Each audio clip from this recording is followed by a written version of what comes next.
back to another episode of Love After Divorce. Maybe I should call this one Dating. First dates after divorce. Welcome. I'm Nicole, your host. We're taking this journey. Let's jump in. This episode is really going to be for my ladies today. That's who this one is really geared towards. Preparing yourself for that first date. So let's say you've met someone, he or she, and you've been asked out on a date and you've accepted graciously, and you're preparing yourself for a date. In my case, the first thing that I did was I got up early, not too terribly early, but early enough, and I was able to ask either my boy's aunt or their grandmother, is it okay if I brought them over and they can spend the day? Not just a few hours, but the day. If you have a situation like mine where you have children and you need to prepare yourself to go out on a date, take that time. Don't be in a rush, especially with the nonsense that happened on that date that I had where I was 30 minutes late. Go back to the episode before this and you'll see why I say that. So give yourself the time to get your headspace right, your mind right. If you don't have children, okay, don't worry about it, but start kind of getting yourself together. You know, you're going out on a date. Don't go in with expectations of what's going to happen and make it such a big deal that you rile yourself up. So just give yourself time. All right. The next thing I wanted to say was, if your date will tell you where you all are going out that evening, awesome, because at least you'll know what the dress is, how to dress for that date. Hopefully it's not a black tie affair on the first date, but who knows, maybe this may be a reality. So if you can, try not to have your friends dress you, or if the friend that's going to help you, try to pick out things for yourself and ask them their opinion of the things that you picked. That's my suggestion on that. So that's preparing for your date. Always, and this is always, and I mean always, and I'm so serious when I say this, take mad money with you. Mad money, what is that?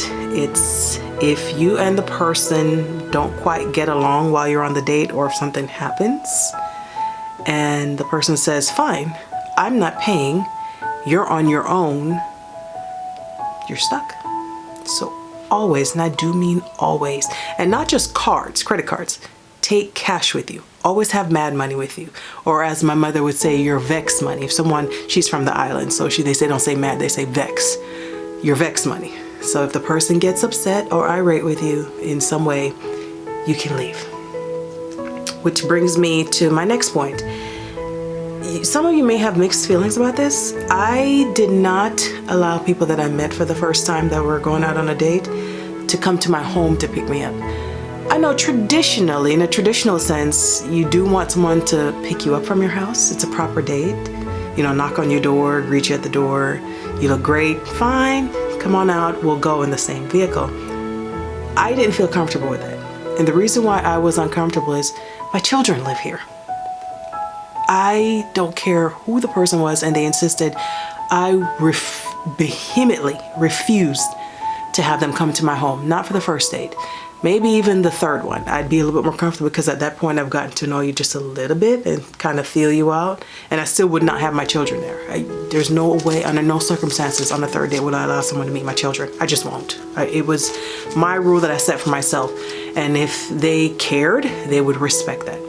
In the case of where you don't have children, it's gonna be your call at that point. I would still caution against it because we live in a mad ass world. And people will show up to your house, especially if things don't work out, they will come back and they know where you live. So I prefer to meet somewhere. I was on a date, it was going good. He was very, very handsome, let me say that. And, you know, we talked, we had met in the actual grocery store. I was in the meat section and I picked up Cornish hens. And he asked me, what are those in your basket? And I said, oh, my celery? You don't know celery? And he said, no, the meat. And I said, oh, those are Cornish hens.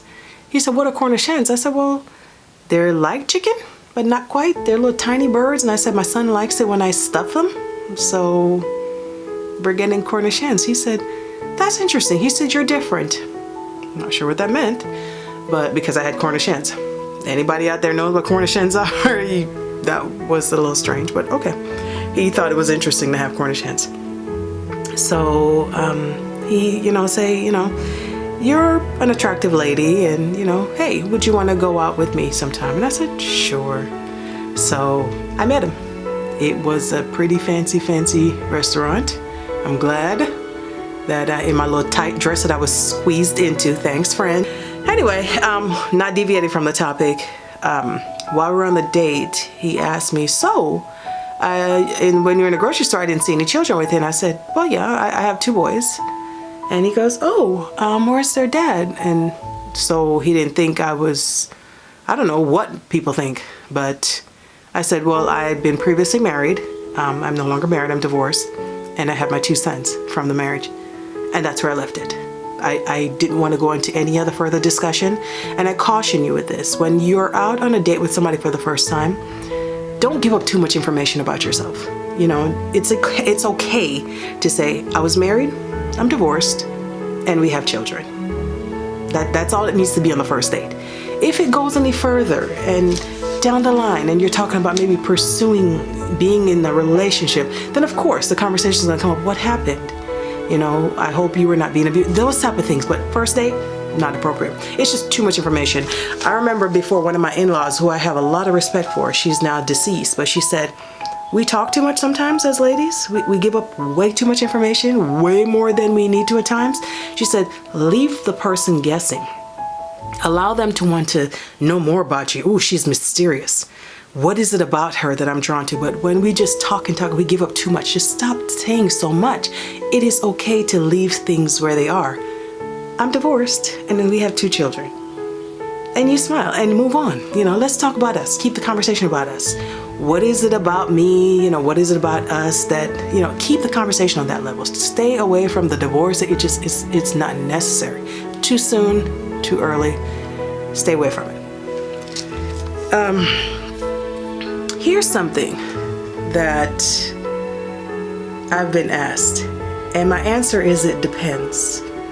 I've been asked, if you're out on the date with someone, this is your first date, and you guys are hitting it off really well, and you would like to see the person again, but you're not sure about how the person is feeling about you, what do you do?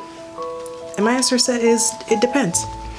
It depends on, do you feel comfortable saying, hey, I'm having a really good time getting to know you. It's getting a bit late, and you have to work, I have to work, I have to get the children. Hopefully they're in bed by now. Their grandmother has put them there. But I'd love to see you again. If you feel comfortable. If you're not sure what the response is going to be, it's okay to put out there, so to take the pressure off the other person. I'm having a good time. Hopefully you're doing the same. That tells them, oh, she's really into this. So, maybe I can ask her out again. That was your way of letting them know, hey, maybe we can do this again a second time. So, it's okay. But as I said, if you're not feeling it, I would probably say, I wouldn't say, I'm not really feeling this, I don't want to do this again. That's kind of rude. But at the point where you're going to say your goodbye, say, I had a wonderful time. Thank you so much. I'm really tired. I'm probably just going to call it a night. That's your way of delicately saying that, yeah, thanks for the day, but we're probably not going to see each other again. Try to be as delicate as you can. There's no reason to be abrupt or be mean, downright mean. Just try to do it as delicately as you can, with tact. Hopefully you found the video fun. If you are liking the videos, liking what you see, please hit like, subscribe, leave me your comments. Give me some feedback. I don't want to have this conversation by myself. Anyway, you guys, thank you. I had an awesome time. Talk to you on the next one. Bye.